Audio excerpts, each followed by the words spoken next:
All right, I'm going to be scouting a brand new piece of property. I'm going to take you along with me, show you what I'm seeing and what I'm going to do with what I'm seeing to try and make for a successful setup.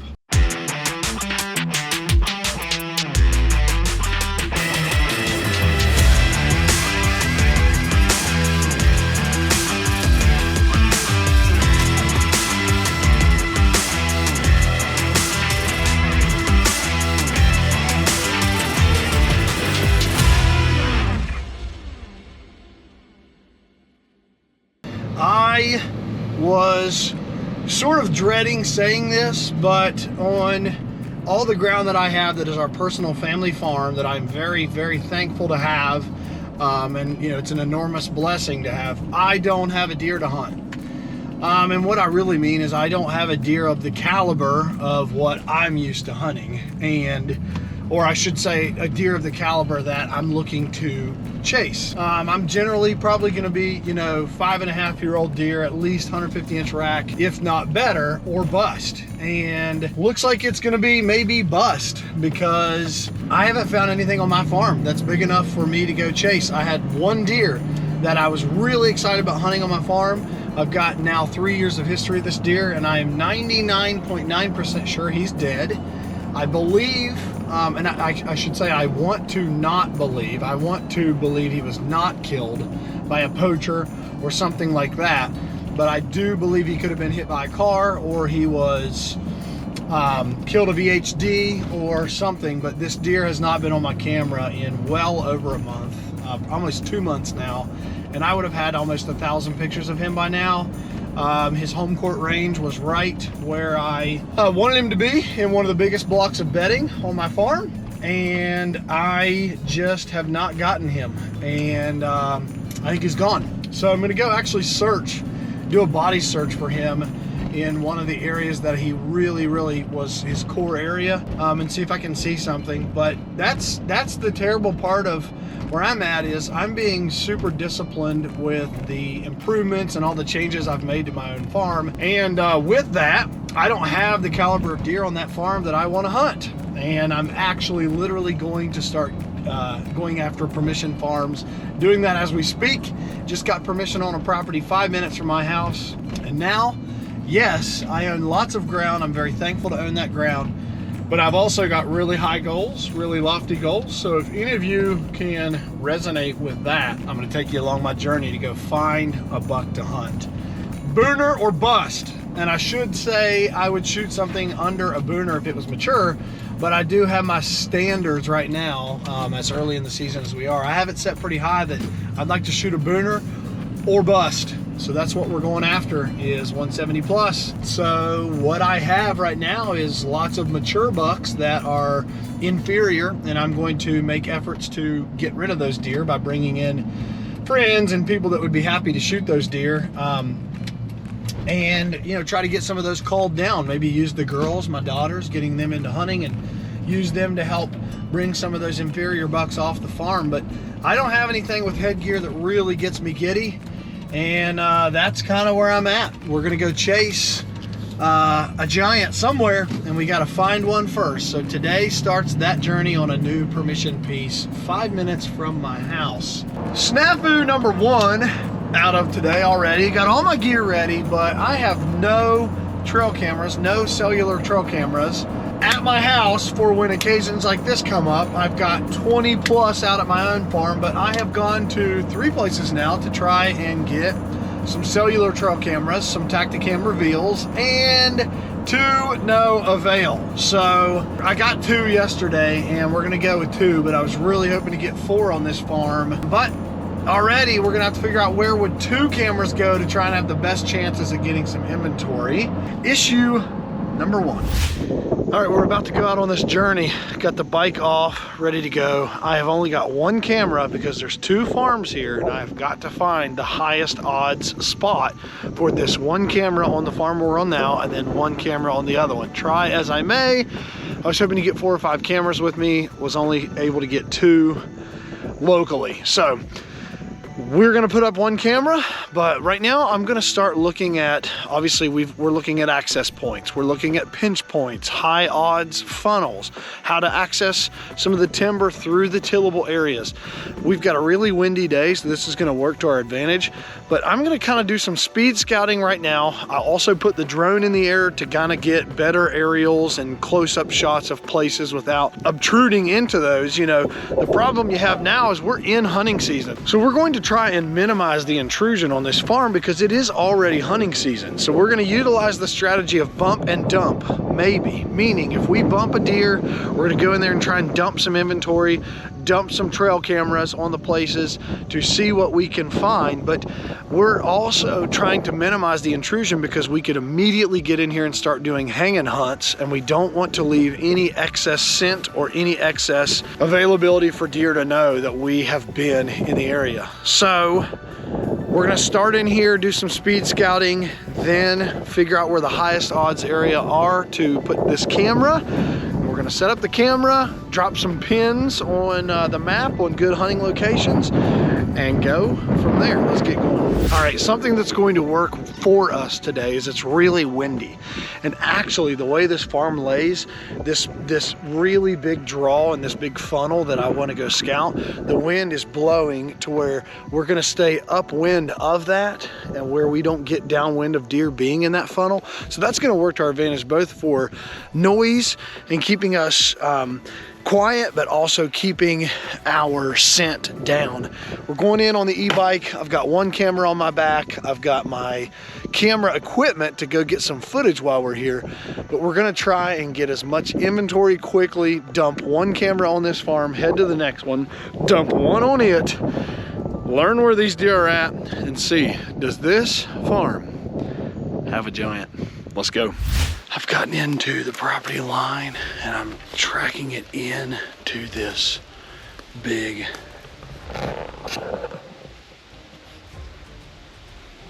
drain right here. And I want to see that creek line, that creek. See my pin to the left? That's where I want to try to get to. Because I think this hollow could be a really good travel corridor in the rut in the next couple weeks. I'm not seeing a super defined pinch point down here in this creek bottom like I was hoping to see. Access would be great over here because there's a soybean field, but I'm just not seeing down in here what I was hoping to see. Not that I wouldn't come and hang on this white oak.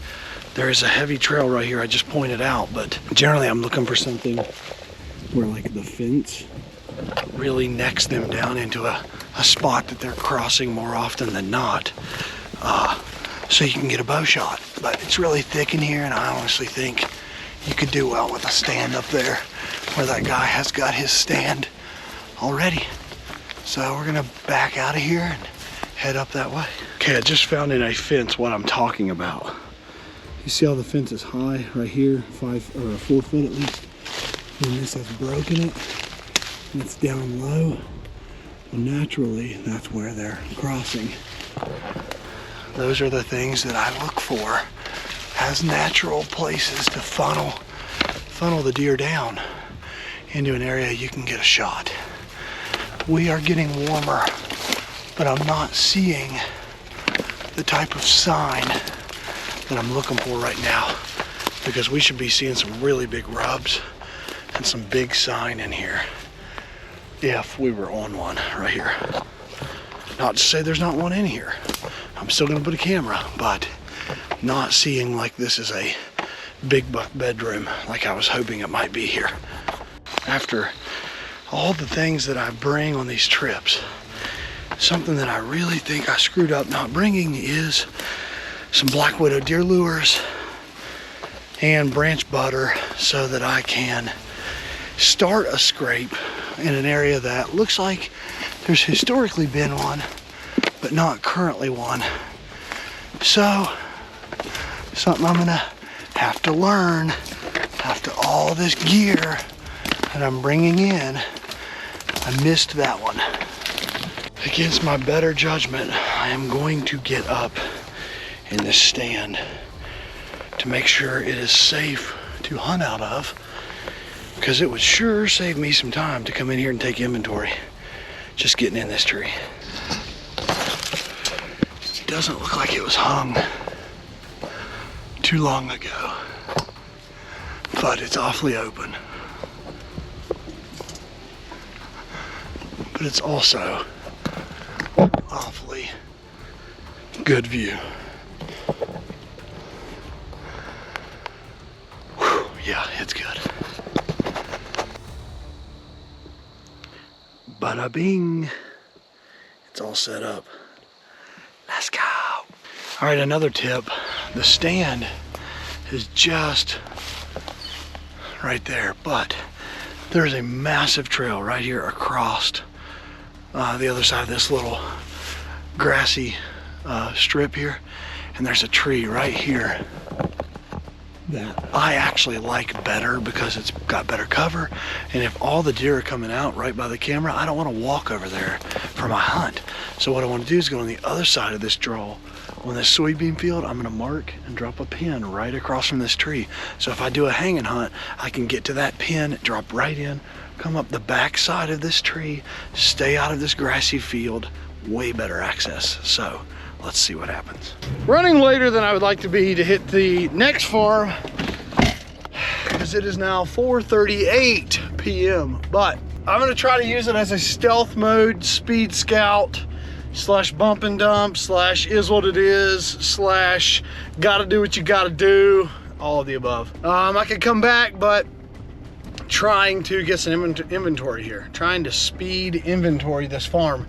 I'm not necessarily in a rush for time like an outfitted hunt or something, but in a rush for getting in and out of a property before it is obviously the witching hour. So I'm gonna have to be really strategic on this next run on this other piece of ground. There's really only one block on this farm that we just left that's huntable. And then there's one block on the other one, and it's surrounded by big ag. But I love that. I love that so much, because you then can pinpoint the deer. And on this farm this year, there's soybeans and they're all out. They just cut them. This farm would have been banger a month ago when season came in, banger, but of course didn't have that option. So let's go to the next one. Let's make the best of it, get one more camera out. I have not found major sign, but I've got to kind of be realistic that this farm, it's not going to have a major sign on it, because this is an 8-acre block of woods. What I believe it can be and what it should be for my hunting strategy is a really good funnel in the rut, because there's two big blocks of timber that this farm connects. They would have to cross a 2-lane road, but gosh guys, I'm sure you're like me, you've seen this happen a lot. It definitely happens. So we're gonna hit the next one, and hopefully, I don't know, hopefully we get something from this. I am still giddy. All right, I can tell you with confidence, we are in a buck bedding area. Look at this.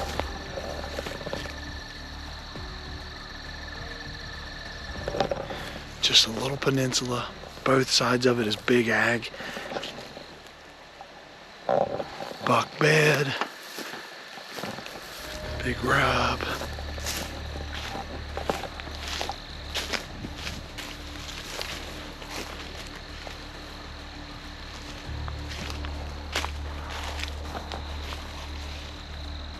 So I'm gonna dump a camera back here at the start of it. He said this ag is gonna come out, this corn's gonna come out probably the next week or two. So that's gonna change how this is used. But this is a block of woods I absolutely see as a great area when you're talking about lockdown. This is a block of woods that a buck would bring a doe into just to stay locked with her. There's only one way in and one way out of it. Look at this right here. This is a buck bed.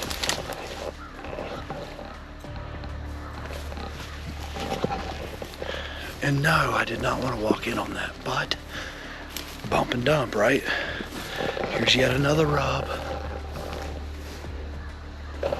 So there's just a lot of sign in here. I'm going to travel just a little bit farther so I can see if there's a clear cut entrance and exit in here, and just so I know how this area lays as far as I'm going to one side of this draw or the other, but it is thick. This corn edge, when this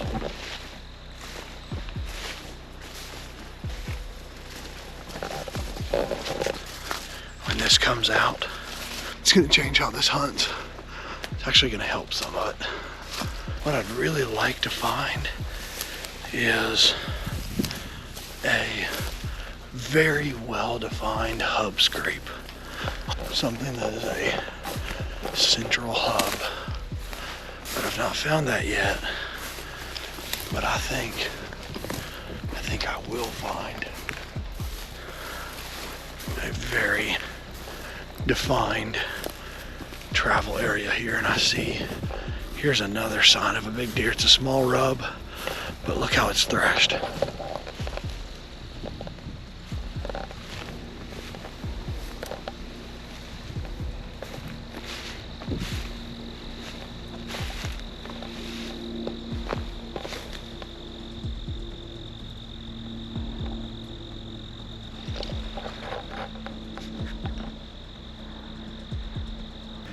We are going to pop out of here, head back there where I thought.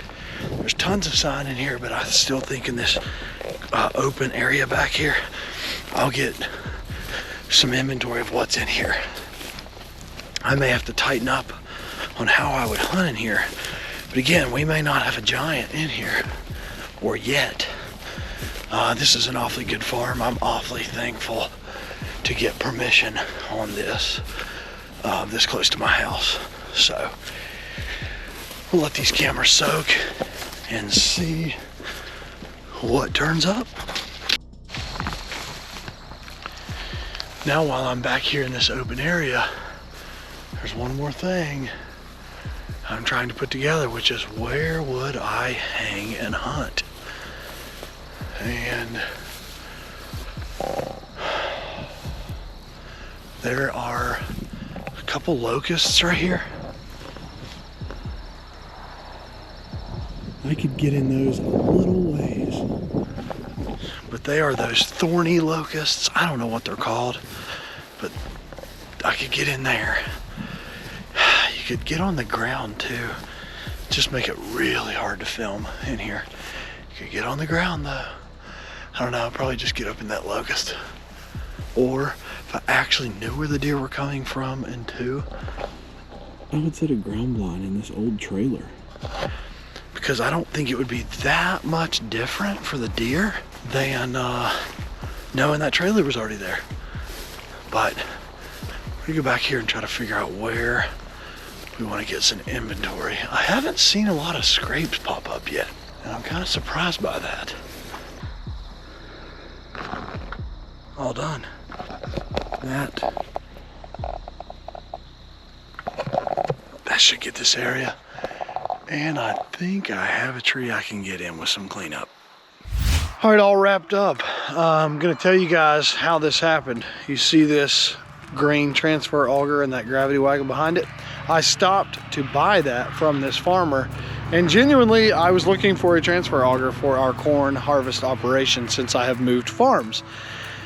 Talked about this, negotiated that purchase, and of course I said, hey, you know, I'm sure you've got hunters. And this was after we had met twice and talked real estate and other stuff, but got permission to hunt this farm, and that's just how it goes. Talking to people, that's how I got this permission. I got 2 cameras out. Honestly, I was hoping to get more, but until the crops come off this farm, I think 2 cameras are gonna be fine. I got those in some high traffic areas, some areas that I think over time, if we let them soak, we will see what's on this farm. There's definitely deer sign. There's not overwhelming sign of really big bucks, but like I said, I'm not thinking that this farm holds really big bucks. I think really big bucks will travel through this farm throughout the rut and pre-rut and late rut, and maybe even late season if they're standing or there's crops within a distance of this farm. It's got a really good travel route through it because of the way this block of woods lays. So only time will tell, but we're gonna go get some more. And you know, I just want you guys to know this is how disciplined I am at my own hunting, is that I'm not going to settle and shoot a lesser deer on my own farm just for the sake of saying, hey, I did this on my own farm. I'm gonna maintain the discipline and get the work done to go find a big one to chase. Let's chase giants, right?